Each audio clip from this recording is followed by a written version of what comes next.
Hi friends, ನಮಸ್ಕಾರ. Welcome back to Bhoomika Bharat Kannada vlogs. ಎಲ್ಲರೂ ಹೇಗಿದ್ದೀರಾ? ಚೆನ್ನಾಗಿದ್ದೀರಾ ಅಂದ್ಕೊಳ್ತೀನಿ. ನಾನು ಕೂಡ ತುಂಬ ಚೆನ್ನಾಗಿದ್ದೀನಿ. ಇವತ್ತಿನ ವ್ಲಾಗ್ ಏನಪ್ಪ ಅಂತ ನೋಡ್ತಿದ್ದೀರಾ?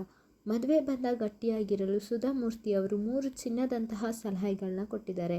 ಅದು ಯಾವ್ದ್ಯಾವ್ದು ಅಂತ ನಾನು ನಿಮ್ಗೆ ತಿಳಿಸ್ಕೊಡ್ತೀನಿ ಬನ್ನಿ. ಬಹಳಷ್ಟು ಜನರಿಗೆ ಸ್ಫೂರ್ತಿಯ ಚಿಲುಮೆಯಾಗಿರುವ ಸುಧಾಮೂರ್ತಿ ಅವರು ಯುವ ಜನರಿಗೆ ಆಗಾಗ ಬೆಲೆ ಕಟ್ಟಲಾಗದ ಸಲಹೆಗಳನ್ನ ನೀಡ್ತಿರ್ತಾರೆ. ಸದ್ಯ ಅವರು ನೀಡಿರುವ ಒಂದು ಸಂದರ್ಶನದಲ್ಲಿ ದಾಂಪತ್ಯದ ಬಗ್ಗೆ 3 ಅಮೂಲ್ಯ ಸಲಹೆಗಳನ್ನ ಹಂಚಿಕೊಂಡಿದ್ದಾರೆ. ಸಲಹೆ ನಂಬರ್ 1 ಇದೇನೆಂದರೆ, ದಂಪತಿಗಳ ಮೇಲೆ ಜಗಳ ಇದ್ದಿದೆ. ನಿಮಗೆ ಮದುವೆ ಆಗಿದೆ ಅಂದರೆ ಜಗಳ ಆಡೋದು ನಿಮ್ಮ ಹಕ್ಕಾಗಿದೆ. ನೀವು ಒಮ್ಮೆ ಆದರೂ ಜಗಳವಾಡಿಲ್ಲ ಎಂದಾದರೆ ನೀವು ಗಂಡ ಹೆಂಡತಿನೇ ಅಲ್ಲ ಅಂತ ಹೇಳಿದ್ದಾರೆ. ಹಾಗೆ ಪರ್ಫೆಕ್ಟ್ ಕಪಲ್ ಯಾರೂ ಇಲ್ಲ.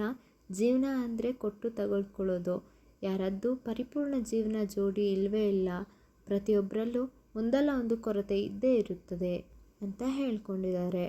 ಹಾಗೆ ಸಲಹೆ ನಂಬರ್ 2 ನೋಡೋದಾದರೆ, ಇಬ್ಬರು ಜಗಳವಾಡಿದ ಮೇಲೆ ಒಬ್ಬರು ಅಸಮಾಧಾನಗೊಂಡಿದ್ದರೆ ಮತ್ತೊಬ್ಬರು ಸಮಾಧಾನ ಮಾಡಬೇಕು ಅಂತ ಹೇಳಿದ್ದಾರೆ. ಸುಧಾಮೂರ್ತಿ ಅವರ ಇನ್ನೊಂದು ಸಲಹೆ ಅಂದರೆ, ಹೆಚ್ಚಿನ ಮಹಿಳೆಯರು ಹೊರಗೆ ಕೆಲಸ ಮಾಡೋದ್ರಿಂದ ಮನೆಗೆಲಸದಲ್ಲಿ ಪರಸ್ಪರ ಸಹಾಯ ಮಾಡಿ. ಹೆಂಡತಿಯೇ ಎಲ್ಲವನ್ನು ಮಾಡಬೇಕೆಂದು ನಿರೀಕ್ಷಿಸಬಾರದು ಎಂದು ಪುರುಷರಿಗೆ ಕಿವಿ ಮಾತು ಕೂಡ ಹಂಚಿಕೊಂಡಿದ್ದಾರೆ. ಸಲಹೆ ನಂಬರ್ 3 ಏನಂದರೆ, ಹೆಂಡತಿಗೆ ಅಡುಗೆ ಮನೆಯಲ್ಲಿ ಖಂಡಿತ ಸಹಾಯ ಮಾಡಿ. ಇದು ಬಹಳ ಮುಖ್ಯವಾದದ್ದು ಅಂತ ಈ ಕಾಲದ ಪುರುಷರಿಗೆ ಚಂದದ ಸಲಹೆಯನ್ನು ಕೂಡ ಕೊಟ್ಟಿದ್ದಾರೆ. ಹಾಗೆಯೇ ಸಂಸಾರ ಸುಖದಿಂದ ಸಾಗಲು ಪತ್ನಿಯ ಕೆಲಸಗಳನ್ನು ಗಂಡ ಹಂಚಿಕೊಳ್ಳಬೇಕು ಎಂಬುದು ಸುಧಾಮೂರ್ತಿ ಅವರು ನೀಡಿರುವ ಮತ್ತೊಂದು ಸಲಹೆಯಾಗಿದೆ. ಇಷ್ಟೆಲ್ಲ ಕೇಳಿದ ಮೇಲೆ ನಿಮಗೆ ಅನ್ನಿಸ್ತಿಲ್ವಾ, ಸುಧಾಮೂರ್ತಿ ಅಮ್ಮ ಅವರು ಎಷ್ಟು ಚಿನ್ನದಂತಹ ಮಾತುಗಳನ್ನು ಆಡಿದ್ದಾರೆ ಅಂತ? ನಮ್ಮ ಲೈಫಲ್ಲೂ ಇದನ್ನೆಲ್ಲ ಮಾತುಗಳನ್ನ ಅಳವಡಿಸ್ಕೊಂಡ್ರೆ ಎಷ್ಟು ಚೆನ್ನಾಗಿರುತ್ತೆ ಅಲ್ವಾ ಲೈಫ್?